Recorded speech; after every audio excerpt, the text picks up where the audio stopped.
যদি তুমি জীবনে বরকত পেতে চাও, সম্মান পেতে চাও, হৃদয়ের প্রশান্তি পেতে চাও, জেনা ব্যভিচার যেটা প্রেম দিয়ে শুরু হয়, জেনা ব্যভিচার যেটা প্রেম দিয়ে শুরু হয়, নজরকে হেফাজত না করার কারণে, চক্ষুকে নিম্নগামী না করার কারণে, চোখ দিয়ে যেটা শুরু হয় এটা তোমার শান্তি নষ্ট করবে, এটা তোমার রিজিক নষ্ট করবে, এটা তোমার এই শিথিলতা, হৃদয়ের সুকুন, প্রশান্তি, নীরবতা, এটাকে বলে কি স্থায়িত্বটা নষ্ট করবে, স্থিরতা নষ্ট করবে এটা।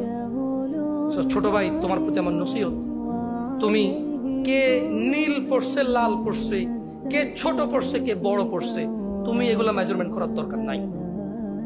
তুমি নিচে নজর রাখো, হাঁটো, তোমার এটা জানারও দরকার নাই আজকে তোমার সামনে দিয়ে কয়টা মেয়ে কি পড়ে গেছে তুমি দেখোই নাই।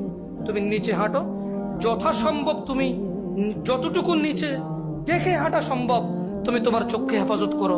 লজ্জাস্থান হেফাজত হবে, লজ্জাস্থান হেফাজত হলে তোমার হৃদয়ের প্রশান্তি নষ্ট হবে না ইনশাআল্লাহ। রিজিকের দরজা খুলবেই।